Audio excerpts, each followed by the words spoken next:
محمد رسول الله صلی الله علیه وسلم د پیدائش په اومه ورځ باندې عبدالمطلب د قریشو سرداران مشران ټول سره راټول کړو او پر محمد رسول الله صلی الله علیه وسلم باندې عقیقه وکړله.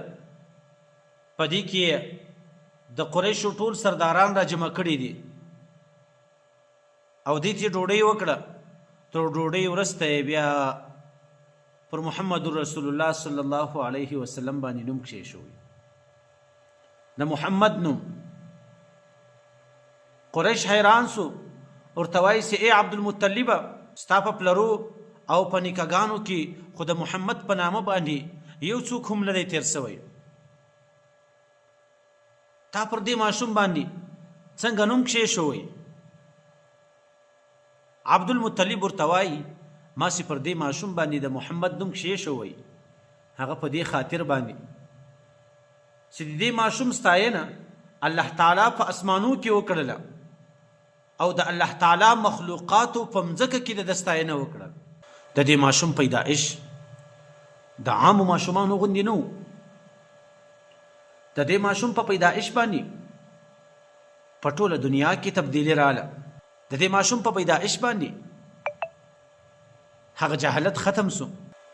عبدالمطلب ورته وایي چې د دې ماشوم پیدائش د عامو ماشومانو غوندې نه و. دا ماشوم له ټولو ماشومانو څخه په پیدائش کې هم جلا و. د ده په راتګ باندې د کسرا په ماړۍ کې زلزله رااله. د ده په راتګ باندې په آتشکده کې د زرو کلو اور مړ سو. نو عبدالمطلب و دې قریشو ته وایي چې د دې ماشوم تر پیدائش یو څو ورځې مخکې ما خوب ولیدی چې زما له ملا څخه یو زنځیر راووځي. هغه زنځیر یو سر په اسمان کې وي او بل په مځکه کې وي. بیا له دې زنځیر څخه یو ښایسته درخته جوړه سي. د هغې درختې هره پاڼه دومره روښانه وي لکه د دنیا لمر، بلکې تر دې په 80 وارې زیاته وي.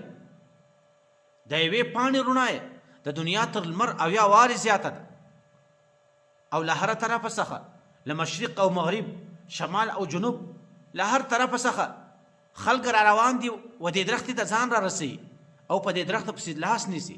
لیکن د قریشو بعضې کسان د دې درختې د پرې کولو کوشش کوي، لیکن چې کله دی د دې درختې و پرې کېدو ته راسي،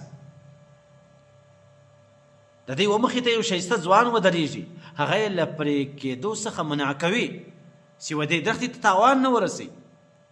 عبدالمطلب چې کله دا خوب و داسې چاته بیان کو چې د هغه د خوب په معنا باندې پوهېدی، هغه ورته وویل الله تعالی به ستا په نسل کې یو داسې کس پیدا کړي چې د هغه به د مشرق او مغرب، د شمال او جنوب، د دنیا د هر طرف خلک به د تابع وي.